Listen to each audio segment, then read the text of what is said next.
In this segment, we're going to discuss absolute maximums, absolute minimums, relative maximums, and relative minimums. Now, in 3-space, these are going to look slightly different than they did in 2-space, but the basic idea is the same. When we have a peak or a valley, we're looking at a relative max or min. Some of these might be the absolute maximum, meaning that they're the actual highest point on the function given its respective domain. And some of them might be the absolute minimum, the very, very lowest point. In this diagram, for example, we have two relative maximums occurring. When we say relative, we mean relative to the immediate vicinity of the point. So if you were to imagine a disk or even a sphere around this portion of the curve, then within that sphere, this would be the highest point. Now, it's not the highest point if we consider every point on the curve, and in fact the highest point is this one labeled absolute maximum on the right. This is the actual highest z value that occurs. Now down here we have an absolute minimum compared to a relative minimum. They're both relative minimums. Relative to their immediate vicinity, they're the lowest point. But this relative minimum under the point A, this relative minimum goes the lowest of any value, any z value on the entire curve. So it's an absolute minimum. Now, one thing that's going to be important as we progress through this section is that absolute maximums and minimums can occur either at the edges of the or boundaries of the curve, or at what we're going to call critical values.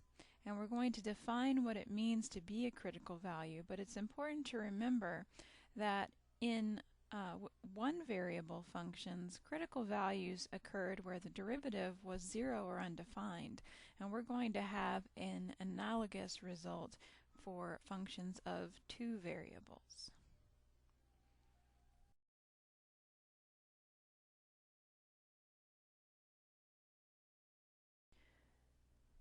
Before we get into all of the technical definitions involved with relative extrema, we're going to take a look at this first example here that says to locate all the absolute maxima and minima of f by inspection, then check your answers using calculus.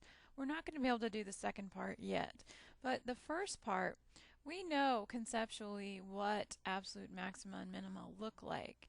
And so if we're given this function f of x equals 1 minus the quantity x plus 1 squared minus the quantity y minus 5 squared, then using what we know about quadric surfaces, maybe we can figure out where the absolute extrema should be.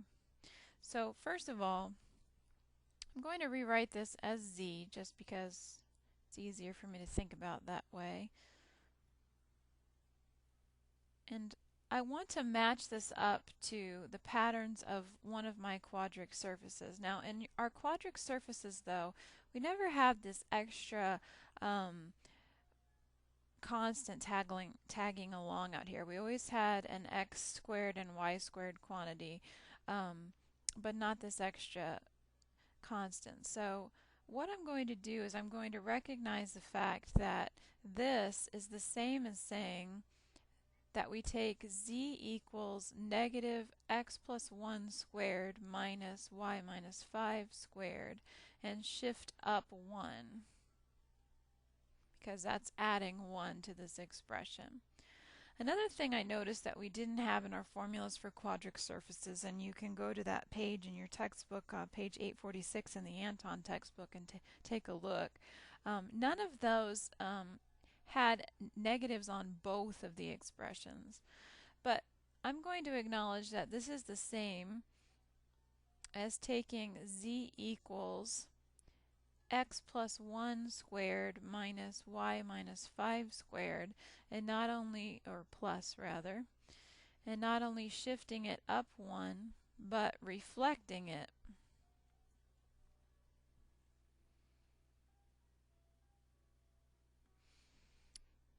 over the xy plane, because we are changing all of these would be positive values now, but what we want is all negative values.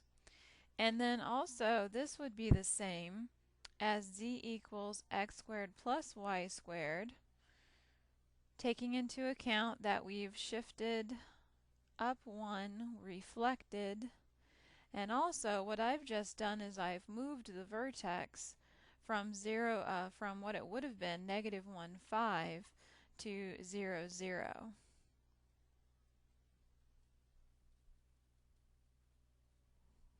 Okay, so what I'm going to do is I'm going to use a series of sketches to get the sketch that I'm looking for.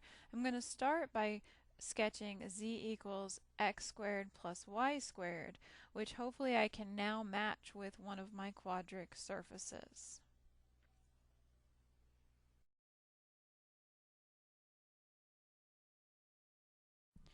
So reviewing your quadric surfaces, you see anything of the form z equals x squared over a squared plus y squared over b squared is going to be an elliptic paraboloid.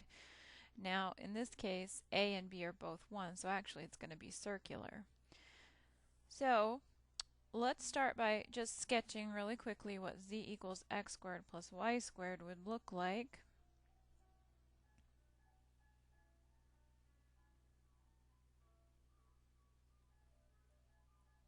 It's going to be centered or have its vertex just as the example does at 0, 0, and it's going to come up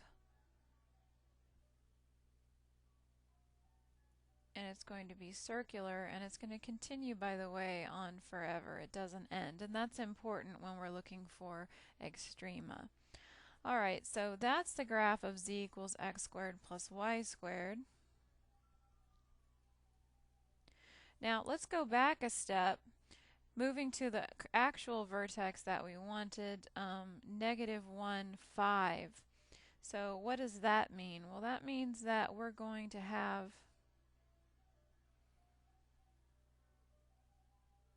instead of at 0, 0, 0, we're going to have a vertex that is shifted back 1 unit on the x-axis and to the right 5 units on the y.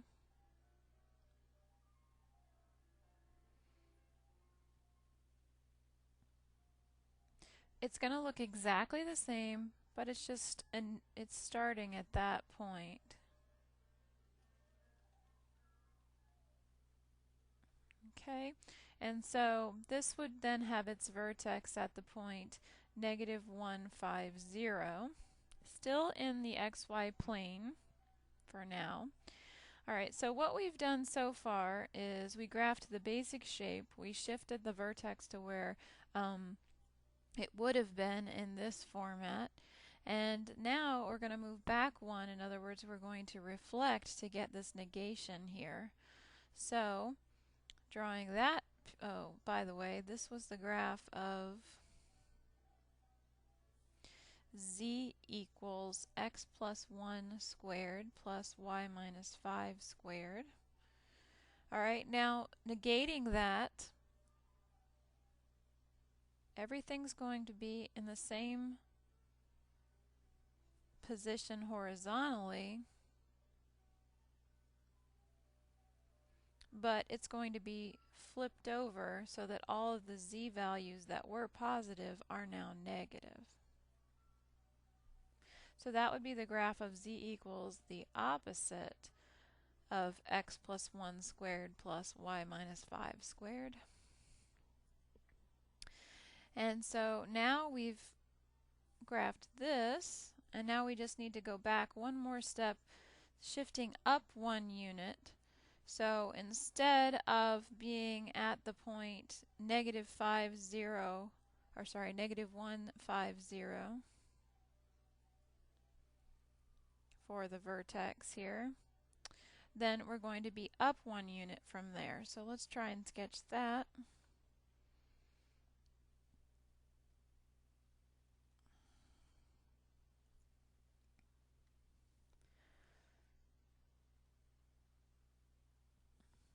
Okay, so we're still back 1 unit and to the right 5.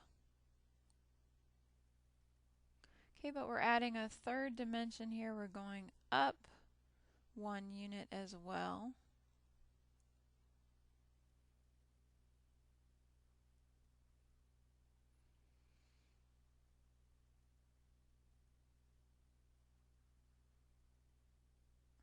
Okay, so we get this point here, which is -151, and then our graph still looks the same though. It's still going downward. Okay, so this would be a sketch of the actual function f. Now, we were asked to, by inspection, find any absolute maxima or minima. This particular function is unbounded. That means that it has a domain of all x, y, the whole entire xy plane. And so, notice that it goes down forever as a result. But it does have a highest point, an absolute maximum, and so our absolute maximum value is at z equals 1. Or I should say our absolute maximum value is z equals 1. It actually occurs at -151.